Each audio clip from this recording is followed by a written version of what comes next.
चुके हैं वीरेन जी, तो अभी क्या तय है कि समय पर चुनाव नहीं हो पाएगा? देखिए, लग तो ऐसे रहा है कि चुनाव बहुत मुश्किल है पंचायत का, और जो लोग तैयारी में लगे हैं उनके लिए निराशाजनक भी खबर है। आज पूरे दिन पर इस बात की चर्चा रही है। देखिए, सरकार ने तो मंशा जता दी है कि चुनाव वो संभव नहीं दिख रहा है। अब हाई कोर्ट कोई चमत्कार कर दे तो बात अलग है।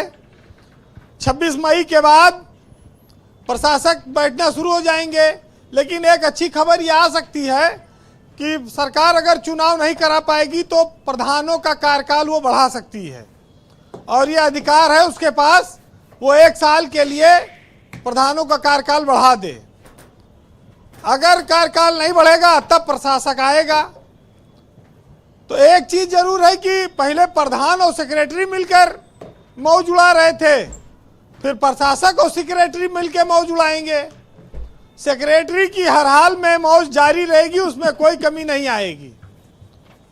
तो ये सिनेरियो है। बाकी जिनका खर्चा हो गया वो लौट के तो आएगा नहीं तैयारी में। अब वो उनको आश्वासन ही है कि अब इंतजार करो। क्या खर्चा हो गया वीरेन जी लोगों का? खर्चा तो चल ही रहा है, क्योंकि इधर युद्ध भी आ गया है, उधर गांव में तमाम सारी समस्याएं भी पैदा होनी शुरू हो गई। कहीं सिलेंडर नहीं मिल रहा है, कहीं पेट्रोल डीजल पे टंकी पे खत्म हो जा रहा है, लाइन लग जा रही है। खाद को लेकर है, तो अब वहाँ सब सक्रिय नेता अपने अपने इलाके में कि हम दिला देंगे, हम दिला देंगे। अब इस समय रसोई गैस वाली सबसे बड़ी समस्या थी, और चुनाव टल गया, फिर कल से कोई न पूछेगा। तो असली समस्या तो ग्रामीणों को, जनता को परेशानी होनी है। और नंद किशोर गुर्जर जो बैठे हैं डिबेट में, इनका तो सब शहरी क्षेत्र है, इनके यहाँ गांव है ये नहीं ना, इनसे के गांव पंचायत के चुनाव का पूछेगा। ये तो लोनी से विधायक हैं। हाँ। इनका सब शहरी इलाका है। अच्छा, इनके नगर पालिका है इनके यहाँ। 2-4-10 तो गांव होंगे, ऐसा नहीं है।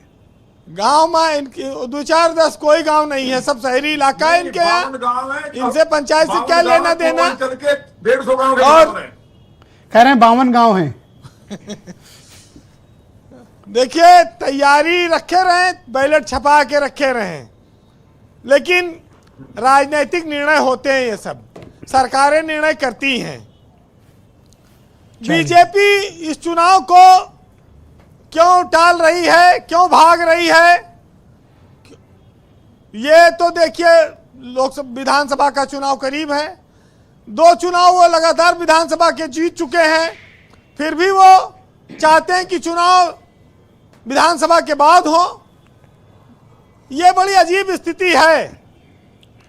अगर चुनाव हो जाएंगे तो उसमें कोई नुकसान नहीं है, बस यह है कि जो हल्ला होगा, जो घटनाएं होंगी, जो बवाल मचेगा, उसकी बदनामी होगी।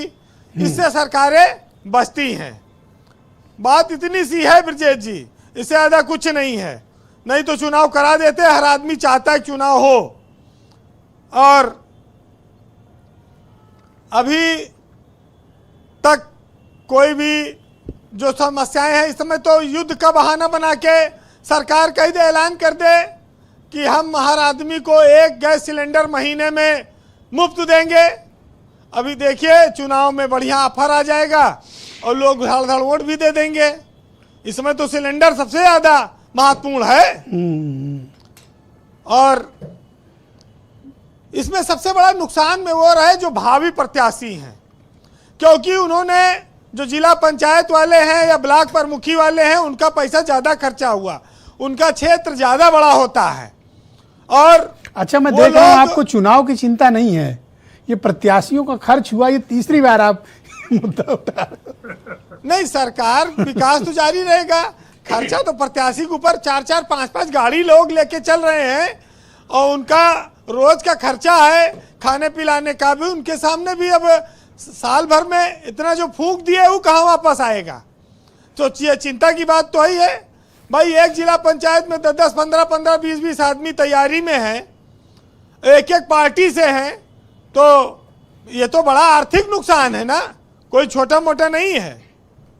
और गैस ने अलग आग मचा रखी है, वो आप जान ही रहे हैं कि जी। जहाँ जहाँ थे प्रत्याशी जनता का हाथ गैस दिला दियो।